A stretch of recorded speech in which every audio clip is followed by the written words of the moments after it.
ஏற்ற காலம் இருக்கு. சொல்லுங்க, ஏற்ற காலம் இருக்கு. அவர் நம்ம விசாரிக்கிறாரம்மா. பாருங்களேன், கணவர், மனைவி, சொந்தக்காரங்க, அண்ணன், தங்கச்சி, அப்பா, அம்மா, பிள்ளைங்க விசாரிக்காத விசாரிப்பு என் ஆண்டவன் நம்ம விசாரிக்கிறாரு. விசாரிக்கிறவங்க எல்லாத்தையும் சொல்லுங்க. விசாரிக்காதவங்களை குறித்து எல்லாவற்றையுமே புலம்பாதீங்க. எல்லா இடத்துல நாம பண்றது அதுதான். அதுக்குதான் இந்த வார்த்தையை சொல்லிட்டாரு முன்னாடியே பேதுரு. என்ன சொன்னாரு? ஒருவருக்கொருவர் கீழ்ப்படிந்திருங்கள். கீழ்ப்படிந்தீங்கன்னா நீங்க 2 பேரும் என்ன பண்ணுவீங்க? விசாரிக்கிறோட கரத்தில் அடங்கி இருப்பீங்க.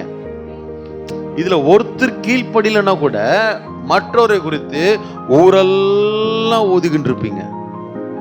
அதனால ஆண்டவர் சொல்றாரு, அவர் உங்களை விசாரிக்கிறபடினால உங்கள் கவலை எல்லாம் அவர் மேல. எத்தனை பேர் உயர்த்த ஆசைப்படுறீங்க? கவலை யார்கிட்ட வைக்கணும்? யார்கிட்ட வைக்கணும்? இத சொல்லிட்டு சொல்றாரு, எப்படி இருக்கணும்? நாம தெளிந்த புத்தியுள்ளவர்களா இருங்கள், விழித்திருங்கள்.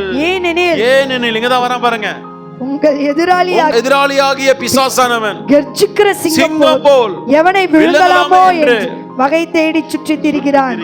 எப்படி நம்ம விழித்திருக்கணும்? எங்க விழித்திருக்கணும்? சீரியல் முன்னாடியா? சினிமா முன்னாடியா? ஜெபத்துல, ஜெபத்துல, ஜெபத்துல விழித்திருங்கள். சிக்கப்பட்ட நோக்கம் பெருகணும், நாளுக்கு நாள் பெருகணும்.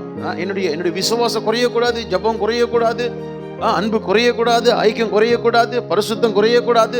எனக்கு என்ன ஆகணும்? பெருகணும். சபையில நீங்களும் இருக்கிறது நான் சொல்றேன், சேலஞ்சிங்க. நீங்களாம் பாக்கியவதி, பாக்கியவான்.